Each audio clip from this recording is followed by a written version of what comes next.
Hello, welcome to Family Therapy Podcast. My name is George Chacha. 3 things that you should never expect from your partner. 3 things that you should never automatically expect from your partner. 1. Apology. 2. Explanation. 3. Understanding. Many marriages seem to be put on automatic mode, in auto mode, immediately after the reception at the wedding.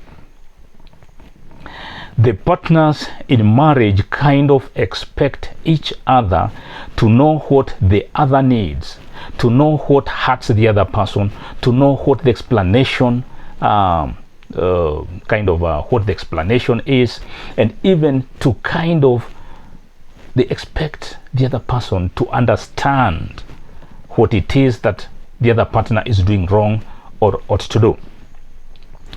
Therefore, many partners lose it from the word go.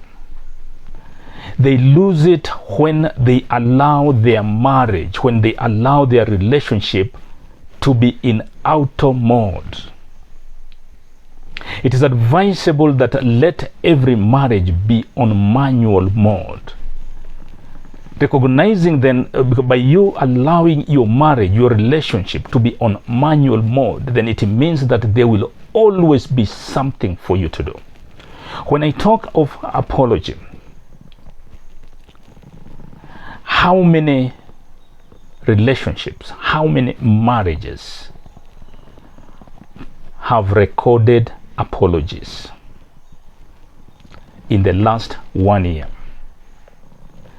Despite the fact that there are so many mistakes, so many wrong things, incidents, occasions when wrong things are said, wrong things are done, wrong things are sent to and fro between the parties, yet how many would always find it appropriate to apologize? Human is to err. And therefore, we cannot assume that we are so perfect to the extent that there is nothing we have done. If by any chance you have never apologized to your partner for the last 1 year, chances are that you are the one who has put your marriage on auto mode. Turn it back to manual. Apology is a very, very important component. It is a critical segment in any strong relationship. We have to find it appropriate. We have to apologize. We have to find it appropriate to apologize at any given time. There will be misunderstanding. There will be moments of overlooking something here and there. It could be in the bed. It could be in the sitting room. It could be in the kitchen. It could even be with the children. That maybe one partner is totally missing, completely detached from the welfare, from the running and management of the children. And such is a scenario that would call for an apology. But how many people recognize? Or even if they recognize, go to the extent of apologizing? We must be quick to apologize. 2. The explanation. How many of us in our relationship bother to explain an incident, to explain an issue? Something has happened. At the back of our mind, we know exactly what it is. At the back of our mind, it's normal. It is okay. It is in order. It is in line. But what about in the eyes of the observer, and in this case, your partner? I give an example. You are out on the road and you have just dipped into your wallet, and out you have come with a Kenya shilling 500 shilling note. And just as you are handing it over to a woman, your wife steps into the picture just from around the corner and sees the other woman picking the 500 shillings note. What is the picture? What is the automatic deduction of this incident?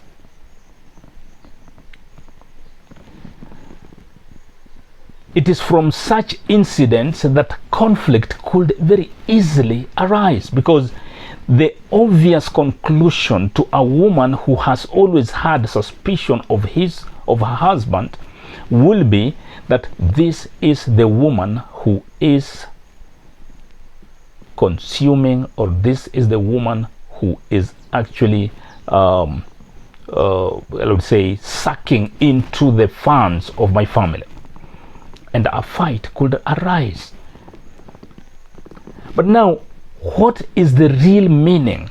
What would be the normal explanation? And I'm talking of a very true scenario where a wife walked into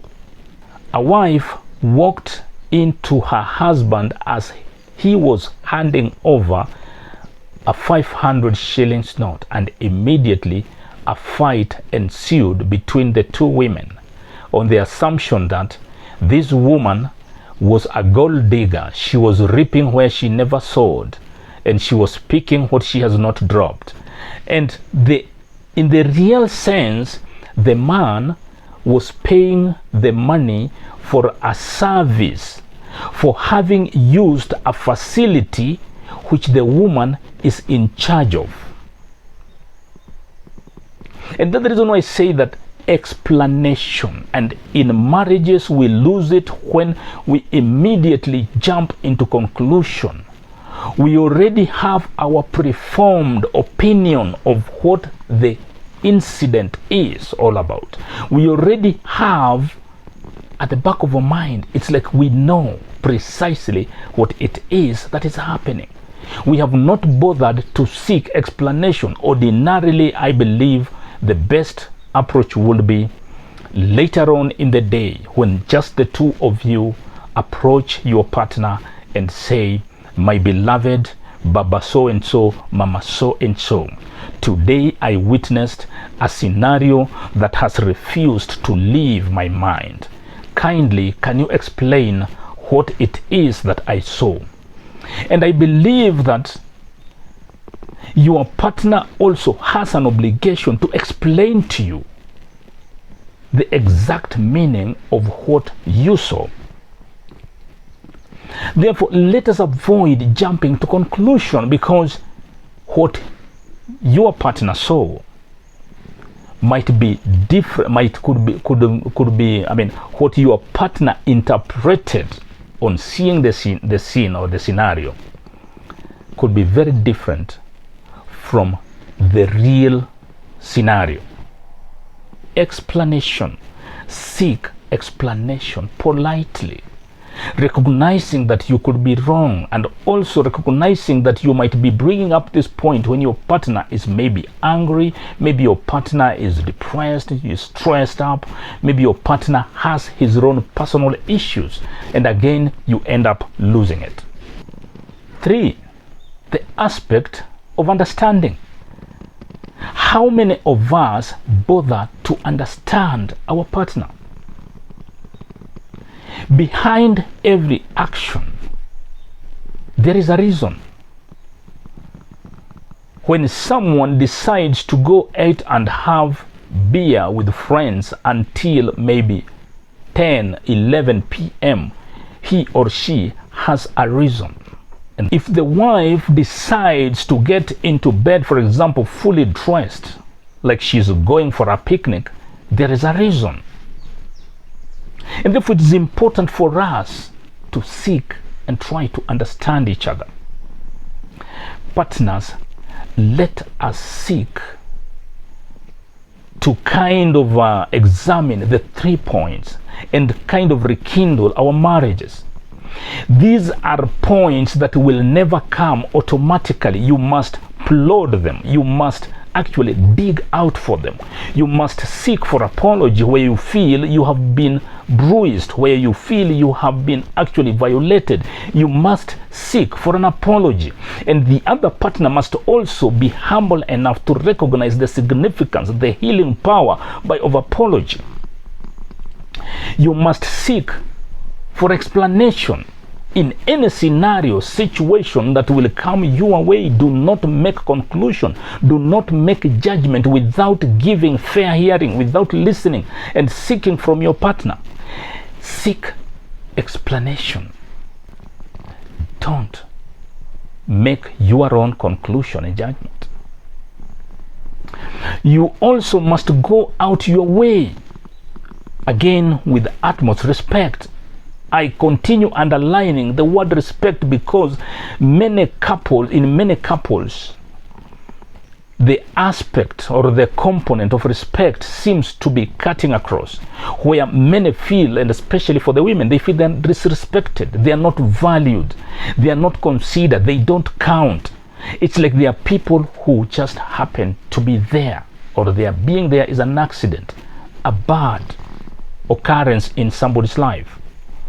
And therefore it is important for each partner to seek explanation, understanding. Do not expect your spouse that he or she understands what you need, what you want. You must always it is your responsibility to make your partner understand. And therefore, in conclusion, I say that it is your responsibility to seek apology, to seek explanation, and to seek understanding. You must make your partner understand you, and you must make your partner understand you. Let us follow these simple tenets of marriage, and we will strengthen our marriage. Friends, I am not speaking as a perfect husband. I am not speaking as a perfect parent. If there are lousy men out there, I would be one of them. Possibly, I have been the lousiest husband, the lousiest man. And every word that I speak comes from the bottom of my heart. For I recognize my shortcomings. How I wish that I have become a statistics. You don't become a statistics. Learn from those whose marriages have crumbled. Uphold your marriage. Always don't make judgment. These words will not come out of your partner automatically. Reset your marriage to manual mode. Remove it from auto mode. Seek for apology. Seek for explanation. Seek for understanding. Let your partner see through these three components. Most of us men have destabilized our families because we have always chosen to be men. To all the men, we hold the key to successful marriage.